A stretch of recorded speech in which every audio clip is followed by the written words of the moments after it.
I know this might be a controversial opinion and indeed a very niche topic, but I've always felt that the Scarlet Crusade in World of Warcraft was one of the most interesting factions ever. At least in World of Warcraft Classic, and for a few years thereafter, it had a great potential for significant lore and story development. Unfortunately, and I must emphasize this, later story teams at Blizzard did a disservice to the Crusade and treated it stepmotherly. However, later iterations of the Crusade, such as the Scarlet Onslaught and others, were mostly half-hearted and sometimes poorly narrated continuations of a faction from a time when Warcraft and also World of Warcraft had much more nuanced factions and told stories that could be grimdark, full of shades of grey, where good and evil were not so trivially depicted. Nowadays, in my personal opinion, the story of World of Warcraft is very diluted and moves along much more mainstream political lines. The villains are often one-dimensional and the story often lacks depth and logic. And in the early days of World of Warcraft, when Chris Madsen and other old veterans were still contributing to the story, there were many factions and story arcs that allowed for interpretation and made sense in a vibrant, multi-layered world like Azeroth. Think of the Defiance Brotherhood and the Syndicate. But the Scarlet Crusade was something special. It actually originates from what I consider to be the best told PC gaming story ever, namely in Warcraft 3. And this game will always hold a special place in my heart. It is the story of Prince Arthas, the fall of the Kingdom of Lordaeron, the decline of the Northern Kingdoms, the invasion of the Scourge and the Legion. These are not genius story concepts, but they were wonderfully and cohesively told to a very young audience, at least in my case. The story of Prince Arthas was captivating, and the downfall of Lordaeron, especially in the final sequence of the human campaign, was incredibly and emotionally well narrated. Revisiting the devastated kingdom in the undead campaign shortly thereafter and witnessing the suffering and the misery that came upon the people of Lordaeron after the king's demise and the Scourge's invasion was all the more distressing. This kingdom shall fall, and from the ashes shall arise a new order that will shake the very foundations of the world.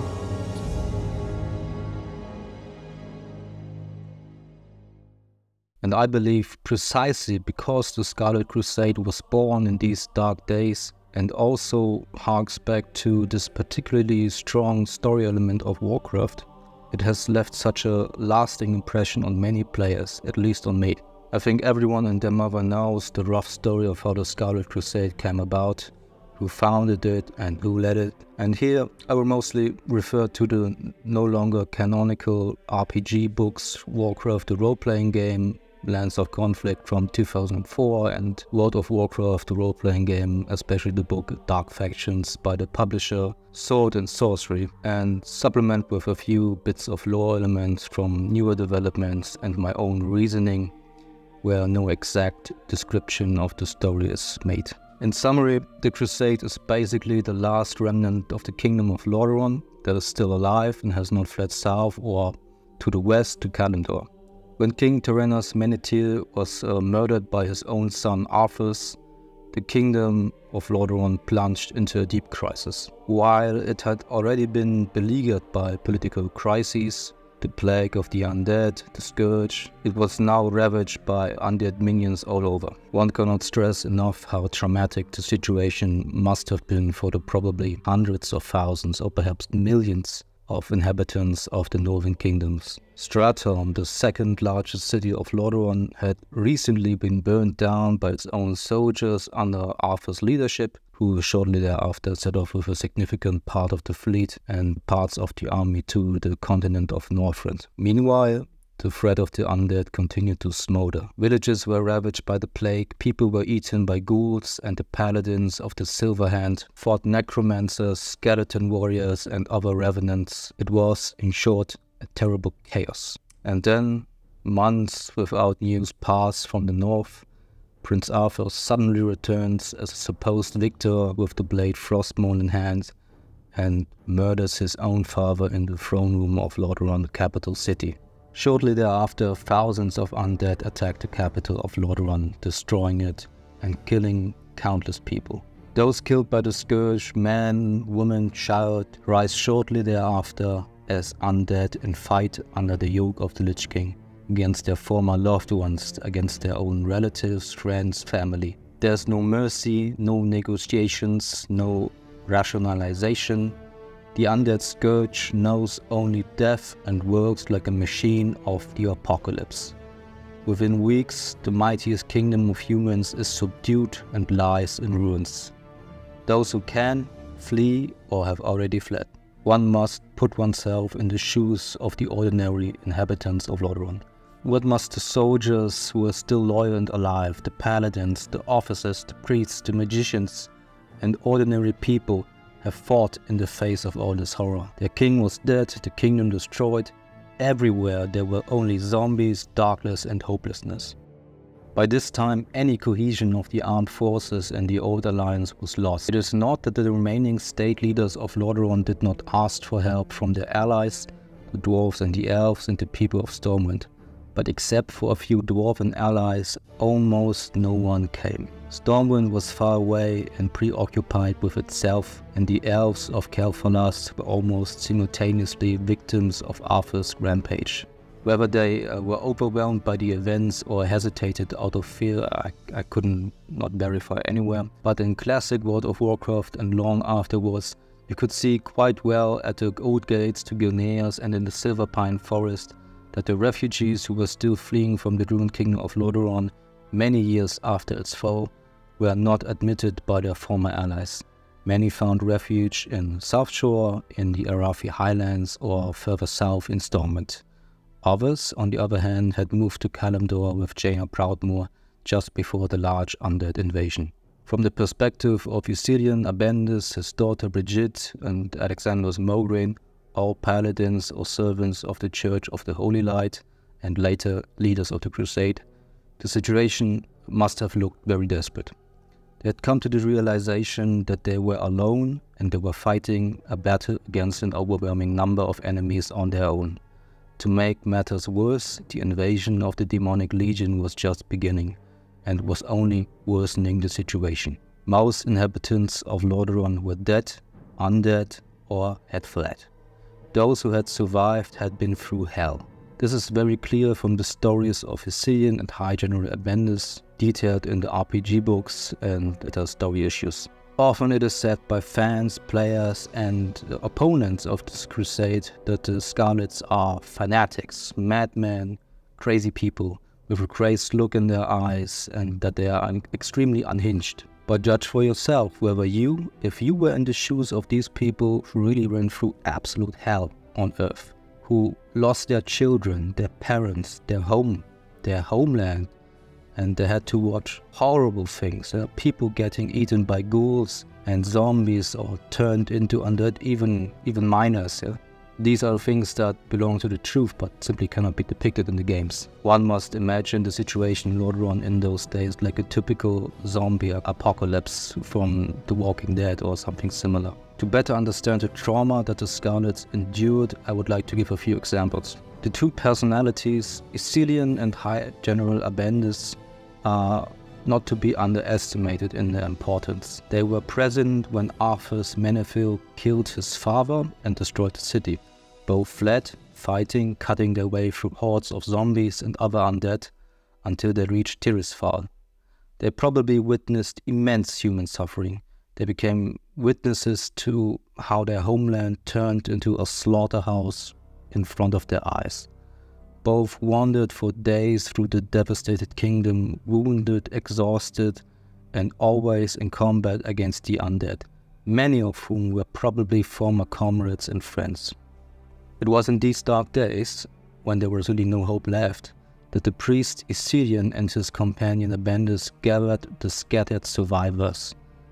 There a few peasants wielding axes and pitchforks against the undead. Here maybe an old mother who had to bury her children and now only felt hatred for all undead. They managed to gather more and more survivors like a caravan of life. Anyone who had everything taken away by the Scourge found a place in it. The Scarlet Crusade was essentially a community of the disenfranchised, the desperate and the survivors, all suffering from survival's guilt. They all lived with the knowledge that they had survived, while so many of their loved ones had died or worse.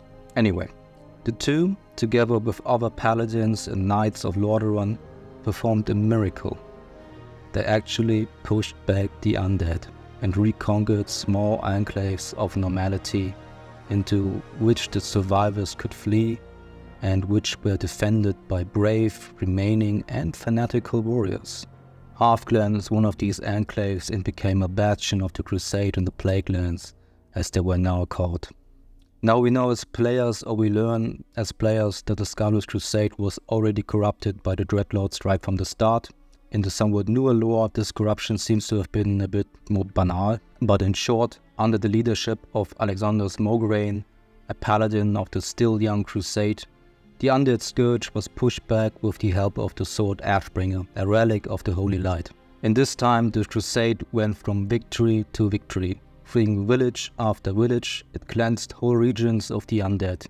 Under the Scarlet Banner, the blood-red El of Lordaeron and the flame of the Crusade, red as the life that still remained in them, the Crusade grew and it really managed to push back the undead minions of the Lich King. Until that fateful day in Stratum, when Mograine and his warriors were lured into a trap staged by his own son and the Scourge, who coveted the power of the Ashbringer and claimed it for himself. From then on, as we all know, it went downhill with the Crusade. One part of the Crusade which rejected the increasing radicalization and madness and condemned the betrayal from within founded the Argent Dawn. Another part, the Brotherhood of Light. But the largest part of the forces actually remained with the Crusade, which continues to be the strongest military force of humans in the Plaguelands and in the Northern Kingdoms, at least up to a certain point in the lore. While the methods of the Crusade became increasingly fanatical and uncompromising from then on, it is not that the Crusade did not achieve any results.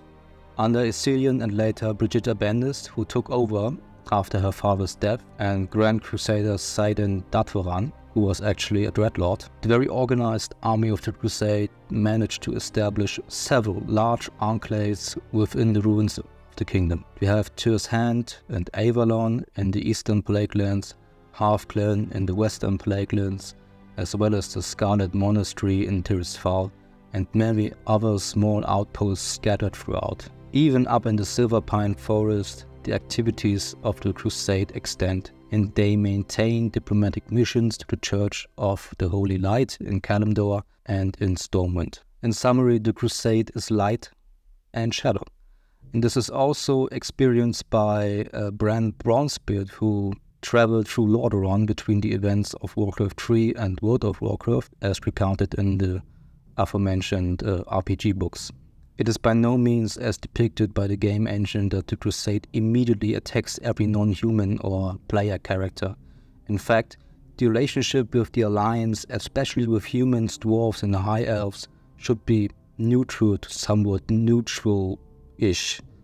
Bran Bronzebeard, as a dwarf, not only receives accommodation and provisions from the Crusaders, but also occasionally has the opportunity to talk with them about their goals and hopes. It is clear that the Crusade proceeds according to the maxim that it is better to be safe than sorry. For them, many non-humans are potential traitors and invaders, which is hardly surprising given the human history with orcs, trolls and undead. At the same time, they consider dwarves and elves as such to be untrustworthy, but not automatically enemies. After all, you can actually check in the monastery itself that there were high elves and dwarves who once fought for the Crusade. However, it is probably remembered by many Crusaders that both races sent little or no help when the undead came. Hence, it is understandable that they are also skeptical here. Nevertheless, statues in honor of elven and dwarven heroes can still be viewed in the Hall of Champions, even today. The Scarlet Crusade as an entirely xenophobic organization does not hold up to closer inspection. While it is clear that this caution and skepticism and the policy better to be safe than to be sorry leads to the Crusaders not having the best reputation. But it must be recognized that without the Crusade, probably all of Lordaeron would have become undead. Without the Scarlet Crusade, cities like Tyrsand, New Avalon, Hearthglen and other towns where people still live, actually even years after the invasion of the undead, would have long fallen to the Lich King. Indeed, the Scarlet Crusade was such a significant military threat to the undead Scourge that later, during the events of the Wrath of the Lich King, everything was done to eradicate the Crusaders, because they were simply the last bastion against the undead in the Northern Kingdoms, until, of course, the player came along with the political, somewhat whitewashed factions like the Argent Dawn. The good thing about the Crusade was that they were not a super nice faction, but they were also not mustache-twirling villains who existed for pure comedic relief and had completely irrational goals and ideas. At least that was the case until a few years ago, before the story of the Scarlets was really made into a mockery and they were rewritten as one-dimensional villains who were relentlessly beaten up and killed by player characters. I'm going to read now from a short story from the RPG books, which is particularly impressive because it shows what these people actually experienced and what they had to endure, and what their life looked like after this zombie apocalypse. When the battle started, Aren's survival instinct took over. For a time he felt no fear, no disgust, no rage, none of the emotions that had driven him to join the Scarlet Crusade in the first place. He had watched the Scourge rip his town and his loved ones to pieces, and for a time Aren thought he would never feel anything again. Then the emotions returned and had nearly destroyed him. He thought now that he had gone mad for a time. The Crusade helped him heal. With every blow he struck against the Scourge, the pain eased a little. It always came back, of course, but if he kept fighting, he could keep the pain at bay. This had been the worst battle ever. Rotting corpses besieged him from all sides. Aren swung his sword over and over, stabbing through the bodies of his enemies until they lay in shreds before him. In any ordinary battle, his blade and gauntlets would be scarlet with blood. But these abominations left only black ichor behind. 3 knights swept around him and gave Aren a moment to catch his breath. His breast heaved under the heavy armor and sweat ran into his eyes. He hefted his sword and started forward again. Through the haze of battle he saw a figure turn to him. Lithe beneath torn clothes, obviously female even in undeath. The color of her hair and the tilt of her head almost stopped Aren's heart. Lise. His wife made no reply, and her eyes held no light of recognition. Aren stood frozen in horror for only a moment. Then, with a moan, he raised his sword again. Just imagine for a moment that you are this Aren, and then tell me that the nature of most Crusaders isn't understandable in some way.